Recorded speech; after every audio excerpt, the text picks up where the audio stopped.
In Congressman Thomas Massey's concession speech last night, he made something that he thought was a joke about AIPAC. AIPAC is the American Israel Public Affairs Committee and its financial backing of his opponent, Ed Galrein's campaign. Listen. I would have come out sooner, but I had to call my opponent and concede, and it took a while to find Ed Galrein in Tel Aviv. Nevada Democratic Senator Jacky Rosen joins us now. She just introduced legislation with Republican Senator James Lankford of Oklahoma to strengthen federal efforts to fight anti-Semitism. Senator, I'm glad to have you with us. Evaluate what you just heard from Thomas Massey on your own personal anti-Semitism scale. Well, I can tell you, first of all, thank you for having me, and thank you for highlighting this, because it doesn't matter whether the comments come from the left, the right, or the center. These are just subtle ways, dog whistles of anti-Semitism. We see it every day, and what that does is give a permission structure for people to be more and more anti-Semitic, increase that hateful speech, and we see it turn to violence every single day. According to the ADL, over the last few years, particularly since October 7th, domestic violent extremism in the form of anti-Semitism has risen exponentially, part of the big reason for the bill that James Lankford and I introduced just yesterday. How about Maureen Galindo, Texas' 35th congressional district? She is getting quite a bit of attention today, and there are some Democrats saying that she's being propped up by Republicans, but nevertheless, she said, among other things, that if she were to be elected to Congress, she would push for an ICE facility, quote, to be a prison for American Zionists. Yeah. Again, it doesn't matter where it comes from. This is horrific speech. It should be condemned by everyone and propped up by no one. And so, again, I don't care left, right, or center. We cannot be part of supporting anyone with this hateful rhetoric, and certainly not our opposing parties. We have to call it out. Like I said, that's the reason James Lankford and I, on a bipartisan basis, over the last 7 years that I've been in Congress, have worked on so many things to be sure that we're protecting not just Jewish communities, but religious communities across this country. What about Chris Robb, who won the congressional district primary in Pennsylvania's 3rd congressional district last night? He's a critic of AIPAC and support for Israel financially, and he's hung out with Hassan Piker. Yeah, again, whoever you ask me about, it is all wrong. Hateful speech. It goes amongst, it just trickles out amongst into everything, everywhere. And I can tell my own personal stories of being a child, being called a dirty Jew, of being a senator. You don't want to hear the voicemails that come to my office. I've had someone in prison now who threatened to my office and threatened me to say they're going to finish the job that Hitler started.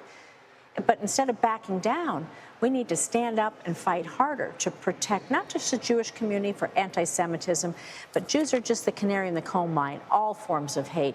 It's awful, it's unconscionable, and it should never be illuminated or supported.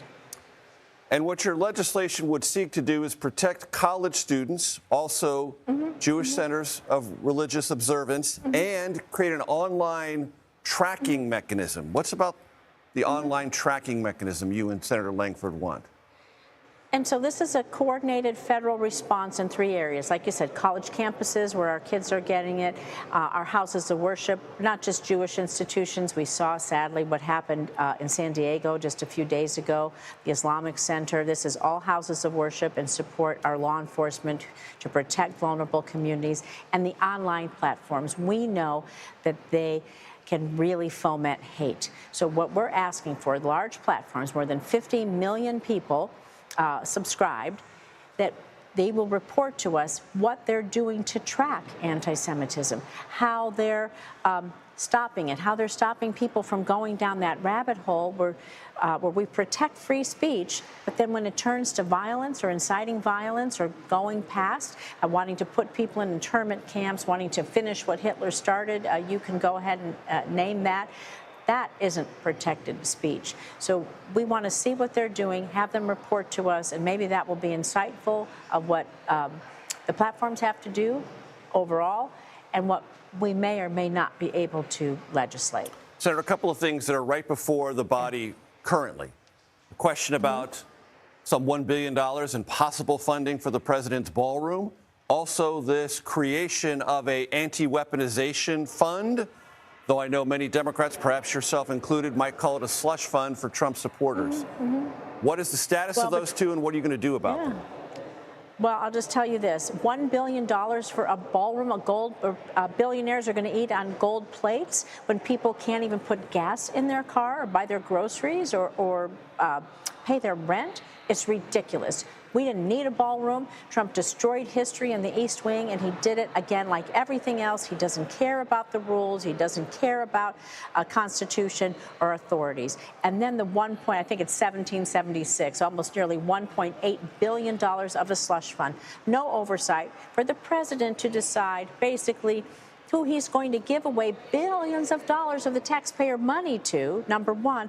Oh, and by the way, he also tucked in there that himself and his family will be, for the rest of eternity, never be allowed to their taxes be audited or so many other things. And so this is absolutely ridiculous. It's never been done in the history of the United States where we've just given a president, any president, the ability to just hand out billions of dollars to whomever he wants, whenever he wants, without audit, and also to control his own personal prosecution. No one is above the law. If his taxes need to be audited or he's hiding something, then the American people need to see that. Nevada Democratic Senator Jacky Rosen. Senator, thank you.